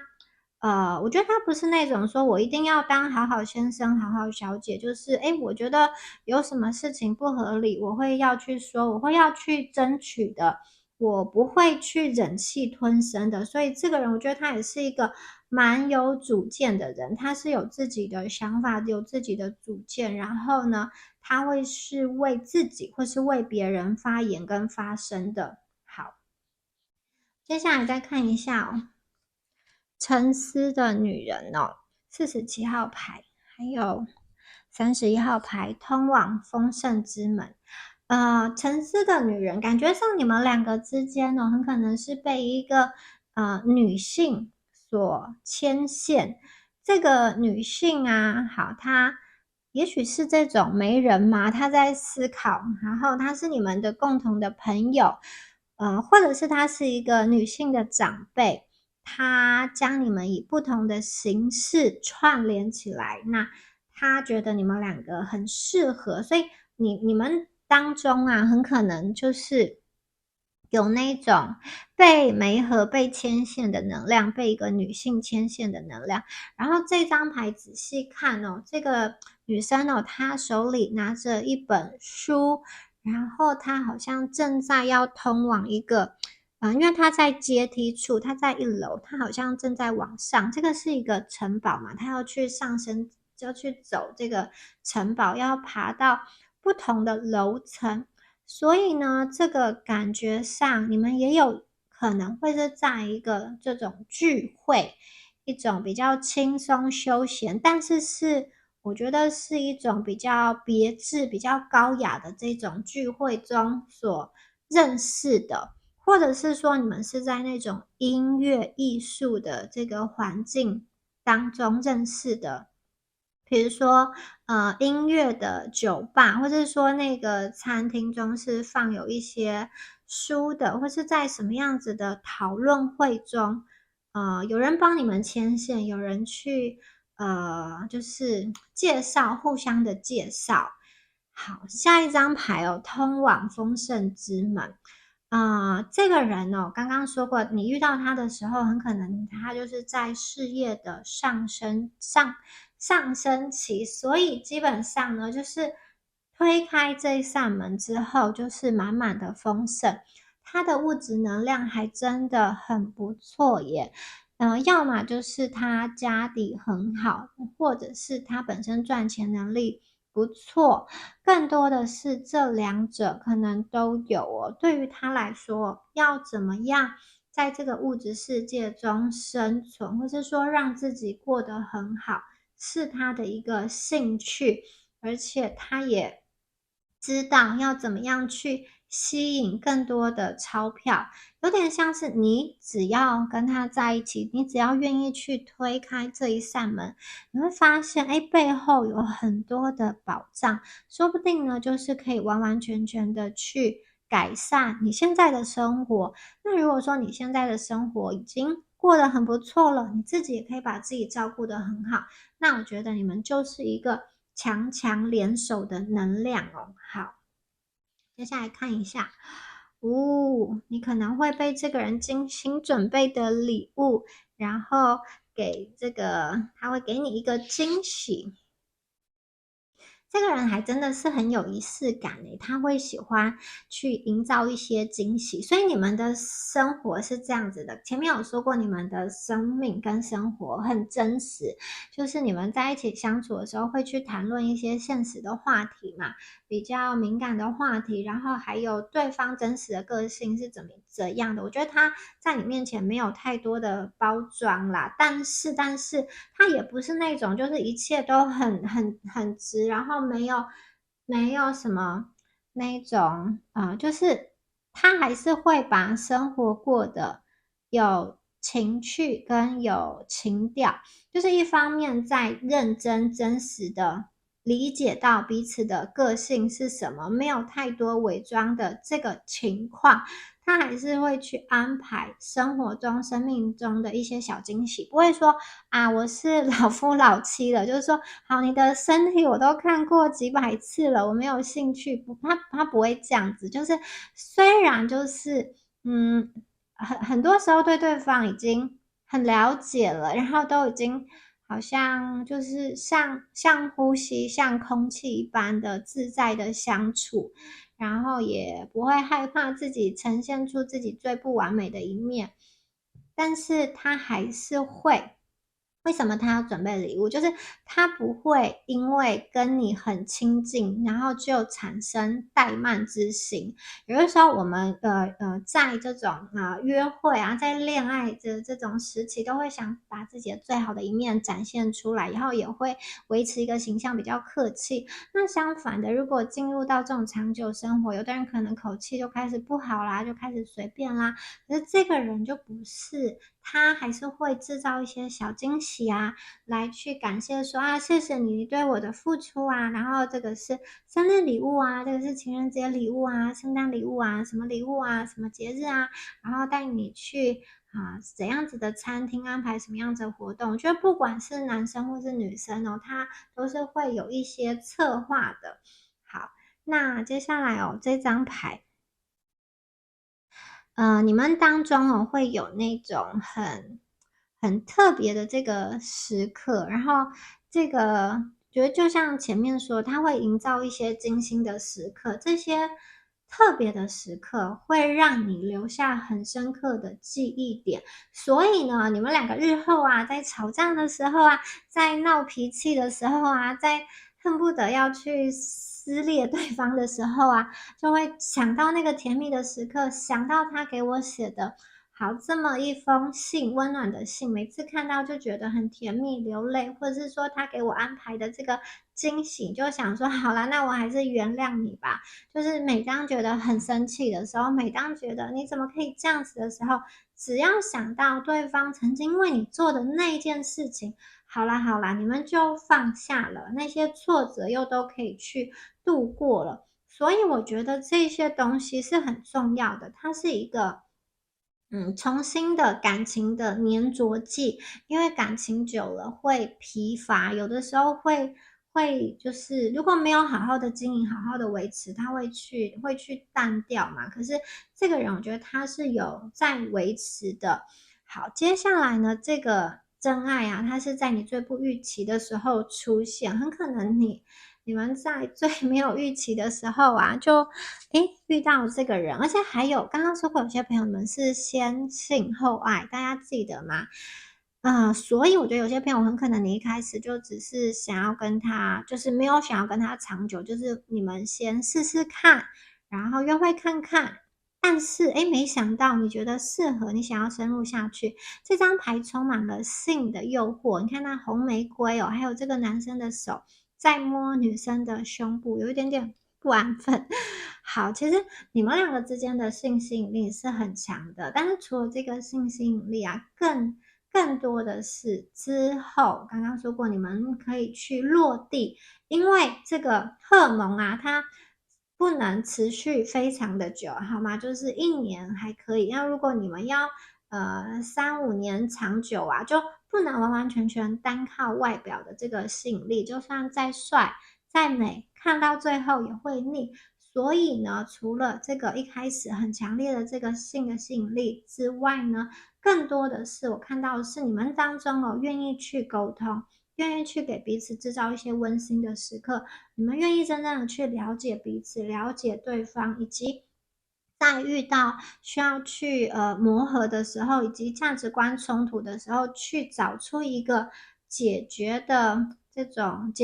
方法，讨论出来的一个方案。